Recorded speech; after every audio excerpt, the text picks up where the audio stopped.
Hello बच्चों, let's see the question. The question is which of the following sexually transmitted diseases do not specifically affect reproductive organs? तो यहाँ पे बोल रहा है इनमें से कौन सा सेक्सुअली ट्रांसमिटेड डिजीज जो है वो यहाँ पे स्पेसिफिकली रिप्रोडक्टिव ऑर्गन्स को अफेक्ट नहीं करता है. Option A is genital warts and hepatitis B. Option B is syphilis and genital herpes. Option C is AIDS and hepatitis B. and option D is chlamydiasis and AIDS.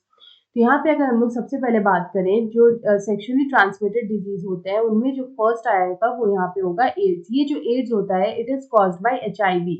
ये यहाँ पे cause होता है HIV से. तो यहाँ पे जो HIV है ये क्या करता है कि यहाँ पे जो होस्ट होता है उसमें यहाँ पे जो हेल्पर टी सेल्स होते हैं उनका यहाँ पे काउंट जो है वो डिक्रीज कर देता है, उसको काफी ज्यादा यहाँ पे रिड्यूस कर देता है. एज अ रिजल्ट क्या होता है कि जो इन्फेक्टेड पर्सन होते हैं, द इन्फेक्टेड पर्सन जो होता है वो यहाँ पे it suffers from weak immunity. It suffers from very weak immunity. उसका जो इम्यून सिस्टम है वो काफी ज्यादा वीक हो जाता है.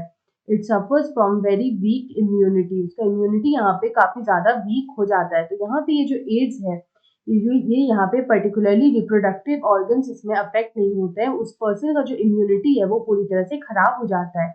उसके बाद नेक्स्ट आता है हेपेटाइटिस बी. यहाँ पे जो हेपेटाइटिस बी होता है ये भी एक तरह का सेक्सुअली ट्रांसमिटेड डिजीज होता है और ये यहाँ पे कॉज होता है एक वायरस से. It is cause by a virus. उस वायरस को बोलते हैं हेपेटाइटिस बी वायरस. उस वायरस को हम लोग बोलते हैं हेपेटाइटिस बी वायरस. अगर हम लोग यहाँ पे हेपेटाइटिस बी में सिम्टम्स की बात करें कि यहाँ पे क्या अफेक्ट होता है तो यहाँ पे इसका जो सिम्टम आता है वो आता है abdominal pain, nausea, nausea, fatigue, fatigue, arthritis, arthritis and jaundice, arthritis and jaundice जिसको हम लोग यहाँ पे वायरल जॉन्डिस भी बोलते हैं वो यहाँ पे कॉज होता है in case of hepatitis B. तो हम लोग देख सकते हैं कि हमारा जो हेपेटाइटिस बी है उसके केस में भी यहाँ पे पर्टिकुलरली जो है रिप्रोडक्टिव ऑर्गन जो है वो यहाँ पे अफेक्ट नहीं हो रहा है, जबकि यहाँ पे हमारे सिम्टम्स जो है वो इस तरह से यहाँ पे होते हैं. तो यहाँ पे अगर हम इस क्वेश्चन का करेक्ट आंसर देखें तो ऑप्शन सी में दे रखा है AIDS and hepatitis B. So option C is the right answer. I hope you understood it well. Best of luck.